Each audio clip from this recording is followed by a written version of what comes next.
Hello. അപ്പൊ ഇന്നത്തെ നമ്മുടെ വീഡിയോ ഫേസ്ബുക്കിലെ കണ്ടന്റ് മോണിറ്റൈസേഷൻ എന്ന് പറയുന്ന ഒരു ഓപ്ഷനെ പറ്റിയിട്ടാണ്.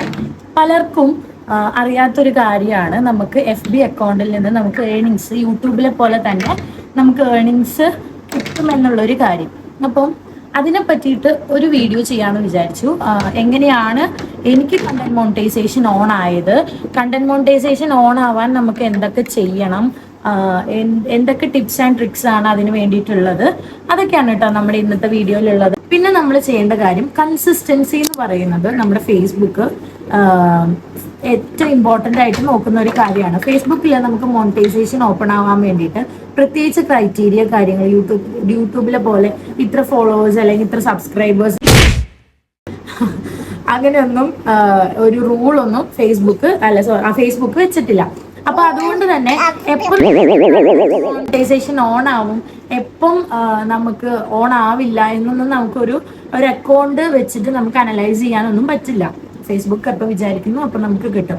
ചിലർ പറയുന്നത് കേട്ടു, ഞാൻ ഇതിനെ പറ്റിയിട്ട് ഇൻസ്റ്റഗ്രാമിൽ ഒരു വീഡിയോ ഇട്ടപ്പോൾ ചിലർ പറഞ്ഞു എനിക്ക് 2500 ഫോളോവേഴ്സേ ഉള്ളൂ, അപ്പോൾ എനിക്ക് എനേബിൾ ആവുമോ എന്നൊക്കെ ചോദിക്കുന്നുണ്ട്. പക്ഷെ അങ്ങനെയല്ല. എനിക്കറിയുന്ന വേറൊരു അക്കൗണ്ട് ഉണ്ട്.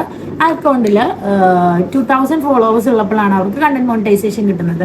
കുഞ്ഞിന്റെ അക്കൗണ്ടിന് കണ്ടന്റ് മോണിറ്റൈസേഷൻ കിട്ടുന്നത് 8000 ഫോളോവേഴ്സ് ഉള്ളപ്പോഴാണ്. സോ അപ്പം ഫോളോവേഴ്സ് എന്ന് പറയുന്നത് അവിടെ ഒരു ക്രൈറ്റീരിയ അല്ല ഒരിക്കലും. പിന്നെ ശ്രദ്ധിക്കേണ്ട ഒരു കാര്യം എന്ന് പറയുന്നത് ഡെയിലി നമ്മൾ മിനിമം ഒരു 3 to 4 വീഡിയോസ് എങ്കിലും അപ്ലോഡ് ചെയ്യാൻ ശ്രമിക്കണം. ഇന്നൊരു വീഡിയോ പോസ്റ്റ് ചെയ്തു, നെക്സ്റ്റ് വീക്കാണ് നമ്മൾ അടുത്ത വീഡിയോ പോസ്റ്റ് ചെയ്യുന്നെങ്കിൽ അതിൽ കാര്യമില്ല. കൺസിസ്റ്റൻസി വളരെ ഇമ്പോർട്ടൻ്റ് ആണ്. ഡെയിലി ഫോട്ടോസ് ആയിട്ടും വീഡിയോസ് ആയിട്ടും നമുക്ക് ഫേസ്ബുക്ക് വീക്ക്ലി ഓരോ ടാസ്ക് തരും. ഇത്ര ഫോളോവേഴ്സിനെ ഗെയിൻ ചെയ്യണം, ഇത്ര എൻഗേജ്മെന്റ് നമ്മുടെ പോസ്റ്റിനും റീലിനും കിട്ടണം, അല്ലെങ്കിൽ ഇത്ര ഫോളോവേഴ്സ് നമുക്ക് 1 വീക്കിൽ ഉണ്ടാവണം എന്നൊക്കെ അവർ ഓരോ റൂള് വെച്ചിട്ടുണ്ട്. അപ്പം അത് കംപ്ലീറ്റ് ചെയ്യുക. വീക്ക്ലി ടാസ്ക് കംപ്ലീറ്റ് ചെയ്യുമ്പോൾ തന്നെ നമ്മൾ കണ്ടന്റ് മോണിറ്റൈസേഷനോട് അടുത്തു എന്നാണ് നമ്മൾ മനസ്സിലാക്കേണ്ടത്. പിന്നെ ഫസ്റ്റ് സ്റ്റെപ്പ് എന്ന് പറയുന്നത് തന്നെ നമുക്ക് കണ്ടന്റ് മോണിറ്റൈസേഷൻ ഓൺ ആയി കിട്ടുക എന്നുള്ളതല്ല. ഫസ്റ്റ് സ്റ്റാർസ് ഉണ്ട്, പിന്നെ സബ്സ്ക്രിപ്ഷൻ ഉണ്ട്, ലാസ്റ്റ് ആണ് ഈ കണ്ടന്റ് മോണിറ്റൈസേഷൻ വരുന്നത്. പിന്നെ സ്റ്റോർ ഫ്രണ്ട്. പിന്നെ നമുക്ക് ഈസിലി ഏൺ ചെയ്യാൻ പറ്റുന്ന ഒരു മെത്തേഡാണ് ഈ star, subscription and content monetisation. Stars എന്ന് പറയുന്നത് നമുക്ക് നമ്മുടെ വീഡിയോസ് കണ്ട് ഇഷ്ടപ്പെട്ട ആരെങ്കിലും നമുക്ക് സ്റ്റാർസ് തരികയാണെങ്കിൽ നമുക്ക് വളരെ മിനിമൽ ആയിട്ടുള്ള ഒരു എമൗണ്ട് നമുക്ക് ക്രെഡിറ്റഡ് ആവും. സബ്സ്ക്രിപ്ഷൻ എന്ന് പറയുമ്പോൾ നമ്മുടെ വീഡിയോസ് കാണാൻ വേണ്ടി എനിക്ക് ഒന്ന് 89 റുപ്പീസ് എന്തോ കൊടുത്ത് ആരെങ്കിലും സബ്സ്ക്രൈബ് ചെയ്യുകയാണെങ്കിൽ അങ്ങനെ.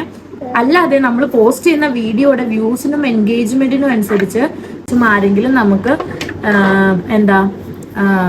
ഫേസ്ബുക്ക് തന്നെ നമുക്ക് പേ ചെയ്യാണ്. ഇതിനെയാണ് കണ്ടന്റ് മോണിറ്റൈസേഷൻ എന്ന് പറയുന്നത്. ലോങ് വീഡിയോസ് അല്ലെങ്കിൽ ഓൺ വോയിസ് വീഡിയോസ് ഒക്കെ പോസ്റ്റ് ചെയ്യുകയാണെങ്കിൽ നമുക്ക് പെട്ടെന്ന് കണ്ടന്റ് മോണിറ്റൈസേഷൻ എന്ന ക്രൈറ്റീരിയ കിട്ടാനായിട്ട് വളരെ എളുപ്പമാണ്. കാരണം റീൽസ് പോസ്റ്റ് ചെയ്യുമ്പോൾ നമുക്ക് വ്യൂസും ഫോളോവേഴ്സും കൂടും, ശരിയാണ്. പക്ഷെങ്കിൽ നമുക്ക് വീഡിയോയുടെ ഒറിജിനാലിറ്റി അറിയണമെങ്കിൽ നമ്മൾ ഓൺ വോയിസ് വീഡിയോസ് അല്ലെങ്കിൽ ലോങ് വീഡിയോസ് ഒക്കെ പോസ്റ്റ് ചെയ്യുന്നതായിരിക്കും നല്ലത്. കുഞ്ഞിന്റെ അക്കൗണ്ടില് ഏപ്രിൽ ആയപ്പോഴത്തേക്കിനാണ് കേട്ടോ നമുക്ക് ഏപ്രിൽ ഇപ്പൊ ഒരു 1 വീക്ക് ആയിട്ടുള്ളൂ നമുക്ക് കണ്ടന്റ് മോണിറ്റൈസേഷൻ ഓൺ ആയിട്ട്.